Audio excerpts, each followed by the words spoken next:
ये एक age group ऐसा है जो एज ग्रुप में जो पेशेंट खुद है वो अपने लक्षण नहीं बता रहा है। लक्षण और प्रॉक्सी माने पेरेंट्स बच्चे के लक्षण समझ के बता रहे। ब्रेन संबंधित समस्याओं का समाधान जितने जल्दी करेंगे उतना हम ब्रेन को बचा पाएंगे। खास करके डेवलपमेंटल डिले, एपिलेप्सी, ऑटिज्म, इनकी ट्रीटमेंट हम जितनी जल्दी और जितनी अग्रेसिवली शुरुआत में करेंगे उतना हम ब्रेन को बचा के बच्चे की फ्यूचर डेवलपमेंट को बहुत अच्छे से रिस्टोर कर सकते हैं या मेंटेन कर सकते हैं। हेडेक खास करके 2 साल से नीचे के बच्चे जब वो थोड़ा सा बोलना शुरू कर दे और वो बोल रहे कि सर दर्द हो रहा, उसको हमने डेफिनेटली सीरियसली लेना चाहिए, क्योंकि छोटे बच्चे सर दर्द ऐसे ही नहीं बताएंगे। किसी भी ब्रेन संबंधित समस्या वाले बच्चे का पेरेंट बनना बहुत मुश्किल है और मैं हमेशा बोलता हूँ, मैंने मेरे पर्सनल वीडियो में मैंने उनको सलाम भी किया है कि आप सबको सलाम, पुरानी चीज़ें भूल जाइए कि एपिलेप्सी कभी ठीक नहीं होती, ऑटिज्म कभी ठीक नहीं होता, डेवलपमेंटल डिले कभी ठीक नहीं होता। बहुत सारी बीमारियाँ नियर नॉर्मल बच्चे को ला सकते हैं, हम बहुत सारी बीमारी को क्योर कर सकते हैं। दोस्तों नमस्ते, मैं अमर और आप सभी का स्वागत है academy of paediatric neurology presenting neuro podcast में, powered by Linux laboratories private limited. दोस्तों, parents role in neurological outcome, यानी हमारे बच्चों के न्यूरोलॉजिकल प्रॉब्लम्स में उससे बाहर निकालने के लिए क्या रोल है, इसके बारे में आज के पॉडकास्ट में हमने डिस्कस किया है। और इस पॉडकास्ट में हमारे साथ थे नागपुर के, मध्य भारत के senior paediatric neurologist doctor Amarjeet Wagh sir.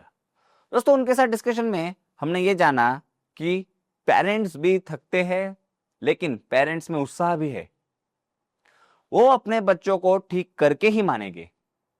दोस्तों, मैं इस पॉडकास्ट के बारे में ज्यादा नहीं बताऊंगा, आप खुद देख लीजिए। आपके बच्चे अगर न्यूरोलॉजिकल कंडीशन से सफर कर रहे हैं तो यह पॉडकास्ट आपको जरूर देखना चाहिए। पॉडकास्ट के अंत में आप एक उत्साह के साथ भरे हुए और आपके मन में अगर कोई तनाव है, थकान है, तो वो सारी दूर करने की क्षमता इस पॉडकास्ट में है। I am very much thankful to doctor Amarjeet Wagh sir कि उन्होंने इस तरह से हम पेरेंट्स का हौसला बढ़ाया। तो आइए शुरू करते हैं पॉडकास्ट को with doctor Amarjeet Wagh sir. लेकिन शुरू करने से पहले चैनल को सब्सक्राइब करें और बेल आइकॉन क्लिक करें ताकि आगे के नोटिफिकेशंस मिस ना हो। तो आइए शुरू करते हैं पॉडकास्ट को।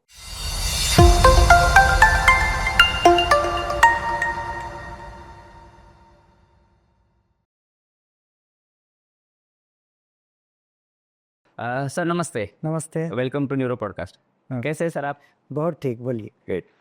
सर, आज का जो हमारा टॉपिक है वो है कि पेरेंट्स का रोल क्या होता है ट्रीटमेंट के आउटकम में for paediatric age group neurological conditions, जो हम न्यूरो पॉडकास्ट में डिस्कस कर रहे हैं। सर, जब मैं छोटा था मुझे याद है कि हर चीज़ के लिए मेरे पेरेंट्स मुझे डॉक्टर के पास लेके जाते थे। वो ही मेरे सिम्टम्स को एनालाइज कर रहे हैं, वही मुझे डॉक्टर्स के पास लेके जा रहे हैं। सर, मेरा फर्स्ट सवाल यही है कि पेरेंट्स का क्या रोल होता है डॉक्टर के पास पहुंचने में, मतलब डायग्नोसिस में फर्स्ट, और अच्छा ट्रीटमेंट होने में।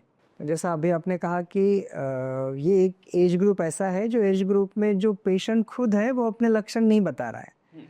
लक्षण और प्रॉक्सी माने पेरेंट्स बच्चे के लक्षण समझ के बता रहे।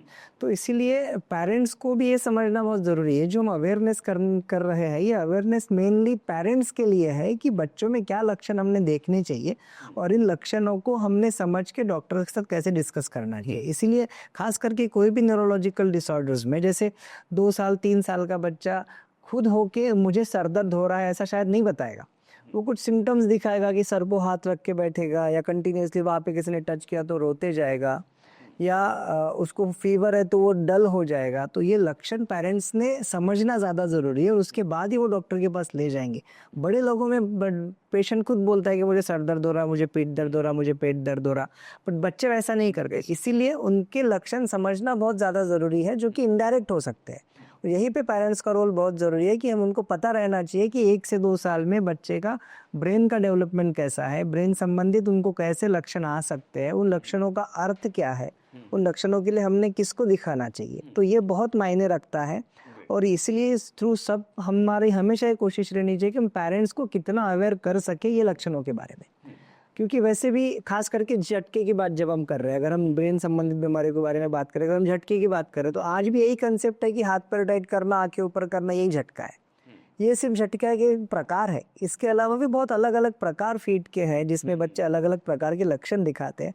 तो इन लक्षणों को समझना पहले बहुत ज़रूरी है, जो पेरेंट्स समझे, और वो समझ के फिर वो डॉक्टर्स को बताना, उसका टाइमिंग बताना, कब हुआ, कौन से एज में हुआ, ये बताना बहुत ज़रूरी है। बहुत बार पेरेंट्स क्या करते हैं कि 2-3 डॉक्टर्स के पास जाते हैं और जब चौथे डॉक्टर के पास जा रहे तो सारे की सारी पोथी पुराण डॉक्टर के सामने रख देते, लक्षण छोड़ के बाकी सारा बताते हैं। तो वो बहुत गलत है। फाइल्स तो डॉक्टर देख लेंगे, वो फाइल का समझ भी आ जाएगा, लेकिन घर में क्या हुआ, शुरुआत कैसे हुई, ये पता करना बहुत ज़रूरी है कि क्या हुआ। कोई लोग डायरेक्ट डायग्नोसिस बताते हैं, सर मेरे बच्चे को ऑटिज्म है, ट्रीटमेंट करो। तो ये शायद इससे आप वो लक्षणों के तह तक जाने में हम मदद नहीं कर पा रहे। इसीलिए कभी भी जब भी आप कोई डॉक्टर के पास जा रहे हो, बहुत बारी रिपीटेशन हो जाता है कि सर हमने 3 डॉक्टर को वही बताया, आपको भी वही बता रहे, बट जब तक वो डॉक्टर को आप डिटेल में नहीं समझा पाओगे कि ये लक्षण समझ लो फिट है, ये लक्षण कितने बजे हुआ, बच्चे की उम्र क्या है, ये बच्चा सोया था, जगा हुआ था, ये शरीर के पूरे हिस्सों में कर रहा था, एक हिस्सों में कर रहा था, ये पता करना और बताना बहुत जरूरी है। इसलिए पेरेंट्स को लक्षण समझना और वो लक्षण को जैसे के वैसे डॉक्टर को बताना बहुत जरूरी है। तो फर्स्ट पॉइंट कि पेरेंट्स का डायग्नोसिस में रोल है लक्षण ऑब्जर्व करना, लक्षणों को देखना और फिर डॉक्टर के पास लेके जाना। बिल्कुल।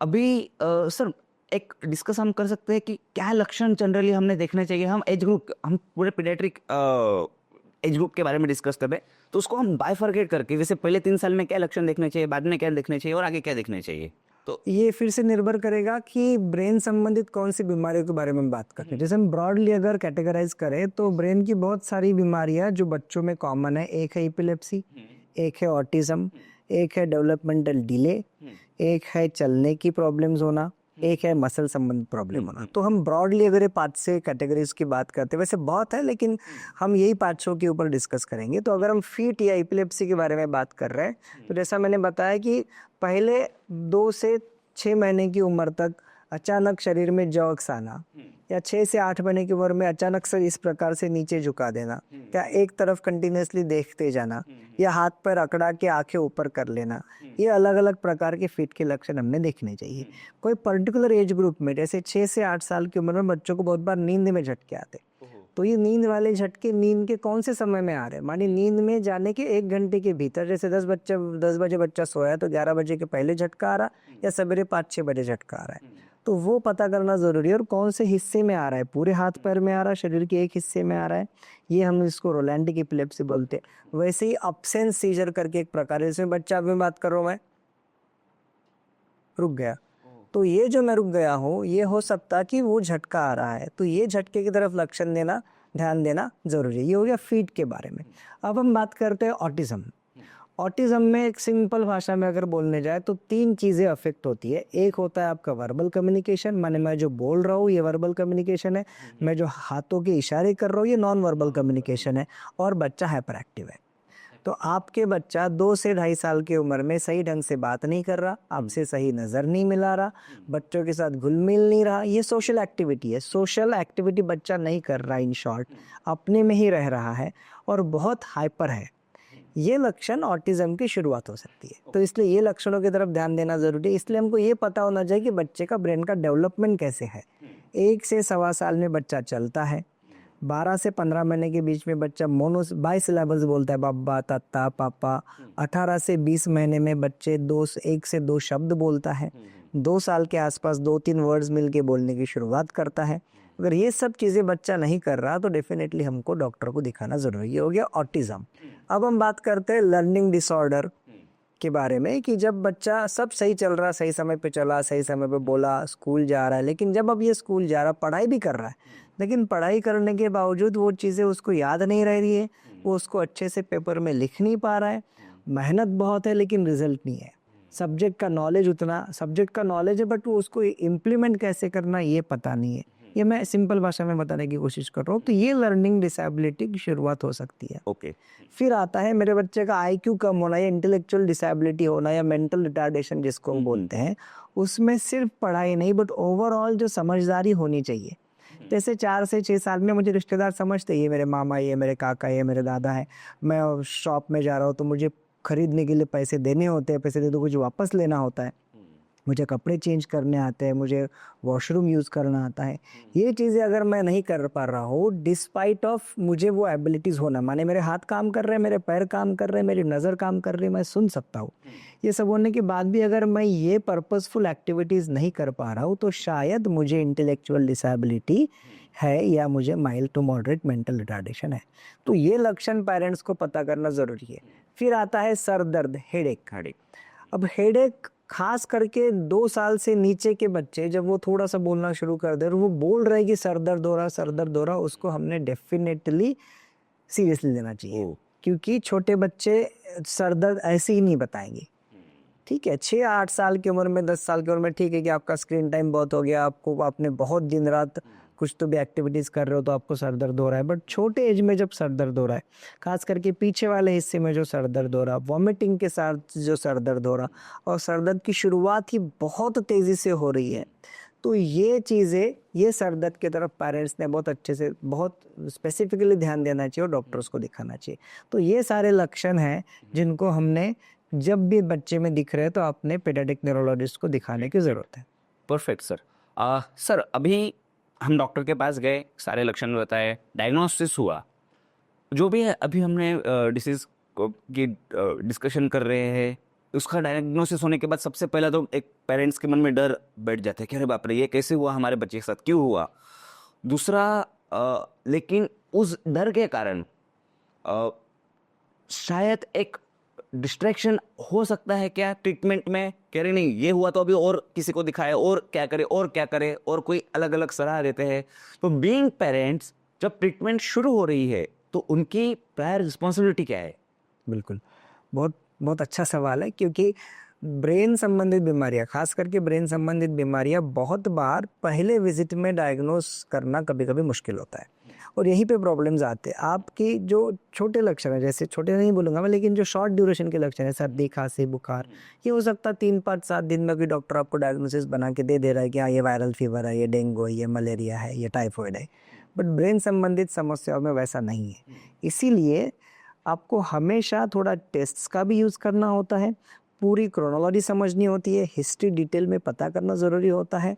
तो इन शॉर्ट मैं ये कहना चाहूँगा कि जिस भी डॉक्टर को आप दिखा रहे हैं, आपको वो डॉक्टर को थोड़ा समय देने की ज़रूरत है, क्योंकि लक्षण बहुत हैं, और जैसा हमने बोला कि बच्चा खुद लक्षण नहीं बता रहा है, लक्षण पेरेंट्स बता रहे हैं।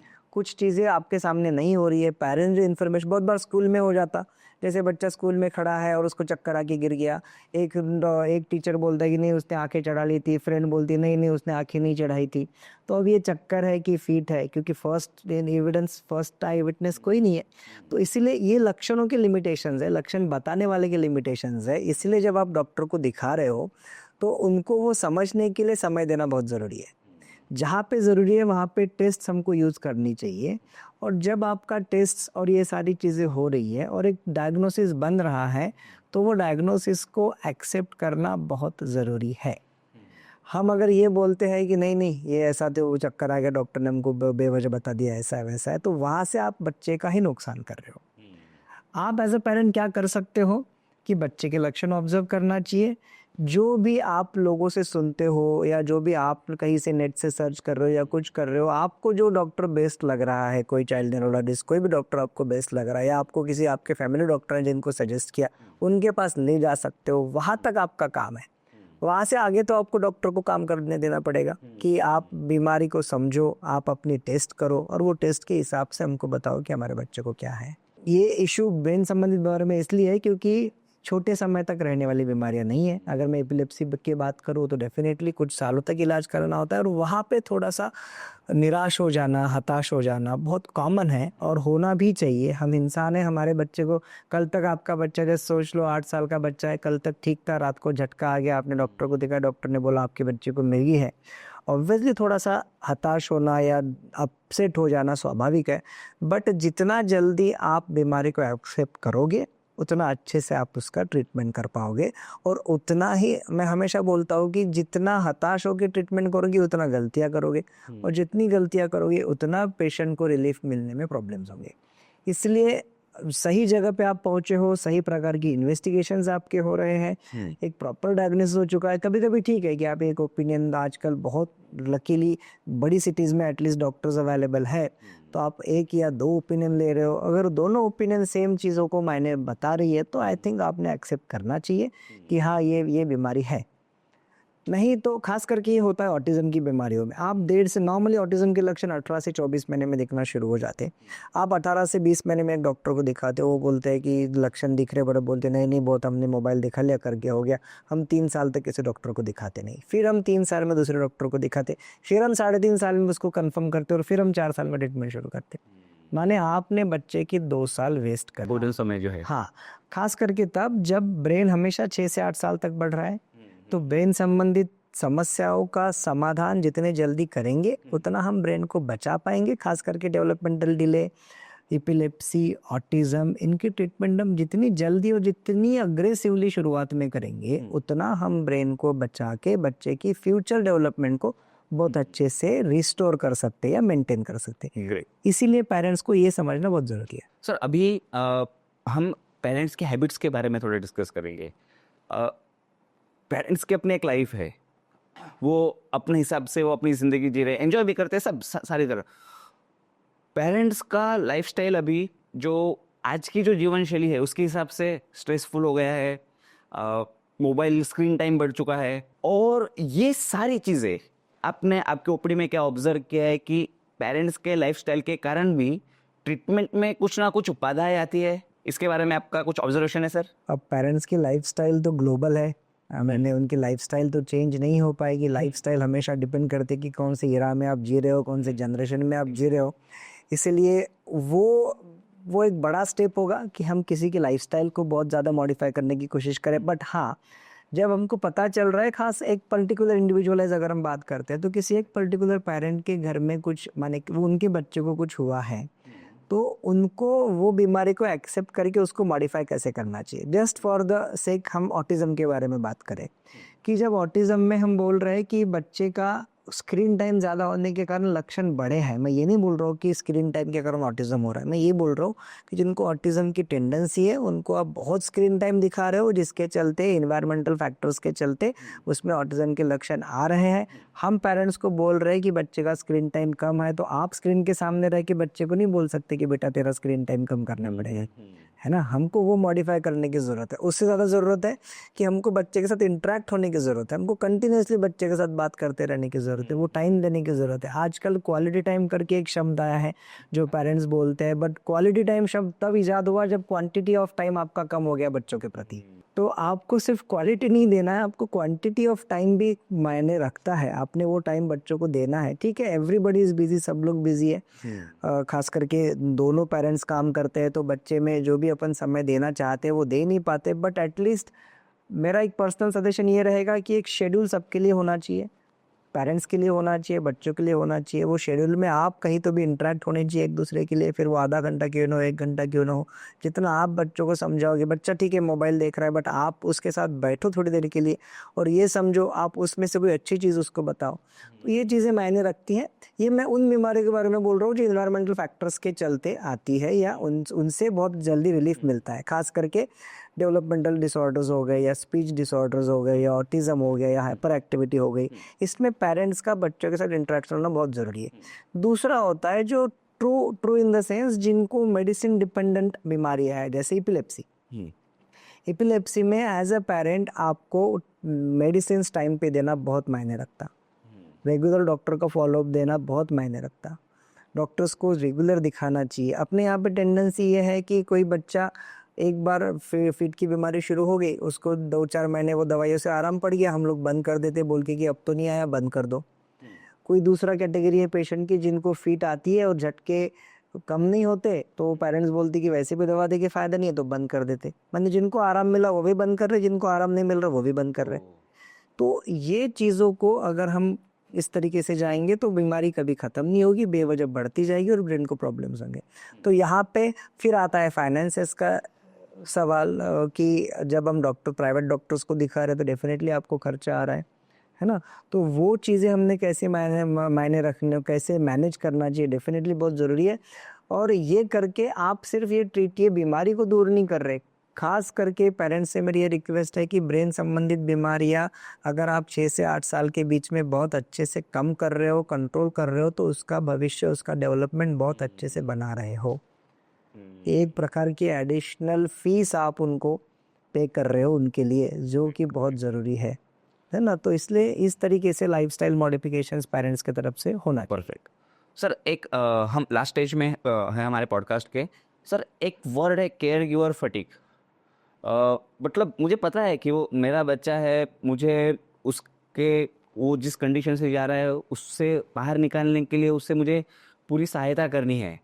लेकिन सर आपने कभी ऑब्जर्व किया है क्या कि पेरेंट्स थक जाते हैं, अभी बहुत हो गया, अभी थक गया वो, मुझे पता है वो, मतलब प्यार कम नहीं हुआ है, लेकिन वो एक पॉइंट आता है कि नहीं अभी बहुत हो गया। ऐसा आपने कभी ऑब्जर्व किया है सर? उन पेरेंट्स को आप क्या कहना चाहेंगे? बिल्कुल, और ये बहुत ही जेन्युइन सिचुएशन है कि मैं मेरे बच्चे के लिए सब करना चाह रहा हूँ, बट मैं भी एक ह्यूमन बीइंग हूँ, मुझे भी अपने एक लिमिटेशंस हैं, मुझे भी इसके बाहर भी और कुछ करना है। मैं एक फ्रस्ट्रेशन नहीं बोलूँगा मैं, बट करेक्ट वर्ड जैसा आपने कहा कि फटीग, हम थक जाते हैं पेरेंट्स की। सर अब कितने साल अभी और कितना करें? और यहीं पे शायद हम लोगों का काम है। मैंने एज अ डॉक्टर मेरा यही काम नहीं है कि बस मैं दवा दे दूँ और बस हो गया भाई, दवाइयाँ दे दिया, वैसा नहीं होना चाहिए। कोई भी सोशल वर्कर्स हो या डॉक्टर्स हो या parents group for that matter, इसीलिए अभी स्लोली पेरेंट्स ग्रुप बनना शुरू हो गया है कि खास करके ऑटिज्म के पेशेंट्स के पेरेंट्स ग्रुप है, कुछ रेयर जेनेटिक बीमारियों के ग्रुप के पेरेंट्स ग्रुप है, जहाँ पे पेरेंट्स एक दूसरे को जब देखते हैं तो उनको एक इंस्पिरेशन मिलती है कि नहीं, इसका भी बच्चा है, ये भी पेरेंट बच्चे के ऊपर काम कर रहे हैं। तो उनमें ये पॉजिटिव एटीट्यूड बना के रखना बहुत ज़रूरी है। आप और मुझे 5 मिनट पेशेंट देख रहे हैं, दवा दे के भेज रहे, डायग्नोसिस बना के भेज रहे, बहुत आसान है, बहुत ही आसान है। बट किसी भी ब्रेन संबंधित समस्या वाले बच्चे का पेरेंट बनना बहुत मुश्किल है। और मैं हमेशा बोलता हूँ, मेरे पर्सनल वीडियो में मैंने उनको सलाम भी किया है कि आप सबको सलाम, कि आप लोग इतनी मेहनत करते हो बच्चों के लिए। आप शादी होने के बाद, बच्चा होने तक के आप यही सोच रहे थे कि सब बच्चा आएगा और मेरी पूरी ज़िंदगी बहुत अच्छी हो जाएगी। अभी भी अच्छी है, एक ये चीज़ आप बच्चे में आई है, जिनको आप जितना पॉजिटिवली करें उतना बच्चे में इम्प्रूवमेंट दिखेगा। और इनके लिए एक छोटा सजेशन ये रहेगा कि आप एक टारगेट बना के रखो कि ठीक है, हम 1 साल देखेंगे, फिर थोड़ा ब्रेक लो, 2 साल देखेंगे। थेरेपिस्ट पॉइंट ऑफ व्यू में बात कर रहे हैं या किसी भी चीज़ में बात कर रहे हैं कि थोड़ा सा 4 से 6 साल तक आपको बच्चे के पीछे लगना है। आप थक जाते हो, फाइनेंशियली थकते हो, इमोशनली थकते हो, बहुत बार पेरेंट्स में अपने इश्यूज आना शुरू हो जाते बिकॉज ऑफ बच्चे के चलते, वो भी इतना आसान नहीं है। इसके सोशल इम्पैक्ट और सोशल एस्पेक्ट्स बहुत हैं। इसलिए हम हमेशा बोलते हैं कि जब भी ऐसा डायग्नोसिस हो रहा तो जितना ज़्यादा आप आपका फैमिली का इन्वॉल्वमेंट उसमें रख सकते हो उतना आप रखिए, उनसे डिस्कस करिए, जितना पॉजिटिवली आप कर सकते हो उतना करिए, क्योंकि निगेटिव रहोगे तो भी करना ही है, वो बच्चा आपके साथ रहने वाला है, बच्चा है आपके पास। तो जब है तो आपको जितना कर सकते हो उतना आपने करना चाहिए, कम से कम 6 से 8 साल की उम्र तक। सर एक last take home message, the concluding of this podcast, क्या कहना चाहेंगे सर सारे पेरेंट्स को? सबसे यही कहना चाहूँगा कि ब्रेन संबंधित बीमारियाँ के बारे में बहुत ज़्यादा संशोधन हो चुका है, बहुत सारी नई नई ट्रीटमेंट्स अवेलेबल है, फिर वो एपिलेप्सी रहे, फिर वो ऑटिज़म रहे, फिर वो डेवलपमेंटल डिसऑर्डर्स रहे। आपने सही समय पे लक्षण समझ के सही डॉक्टर के पास जाके सही जांचें करके ट्रीटमेंट शुरू करनी चाहिए, और वो ट्रीटमेंट पे फोकस करके जितने समय तक आपको ट्रीटमेंट एडवाइस की जा रही है आप उतना करिए, तभी आप बच्चे को बहुत अच्छे तरीके से नॉर्मल लाइफ की तरफ ले जा पाएंगे। और वो पुरानी चीज़ें भूल जाइए कि एपिलेप्सी कभी ठीक नहीं होती, ऑटिज़म कभी ठीक नहीं होता, डेवलपमेंटल डिले कभी ठीक नहीं होता। बहुत सारी बीमारियां नियर नॉर्मल बच्चे को ला सकते हैं, हम बहुत सारी बीमारी को क्योर कर सकते हैं। तो आज में जिए, खास करके टेक्नोलॉजी की दुनिया में आज हम आए, AI के ज़माने में आज हम आए, तो इन सब चीज़ों का हम लोग भी काफ़ी ज़्यादा इस्तेमाल शुरू कर रहे हैं, जिसका चलते हम पेशेंट को मैक्सिमम केयर दे पाए। तो आप पहले तो फिर से आप सबको सलाम कि आप एज अ पेरेंट्स इन बच्चों की केयर कर रहे हो, जो कि आसान नहीं है। और ये करने के बाद जहाँ भी आपको डॉक्टर्स की हेल्प चाहिए आपने लेनी चाहिए, और बच्चे के सुखद भविष्य की तरफ आपने और हमने मिलके जाना चाहिए। Great sir, thank you very much. और ये जो वर्ड्स है, मैं बिल्कुल श्योर हो कि ये पेरेंट्स का हौसला बढ़ाएंगे और they will be more active towards their child कि अभी तो हम जीतेंगे ही वाले हैं। बिल्कुल बिल्कुल। Thank you very much sir. Thank you.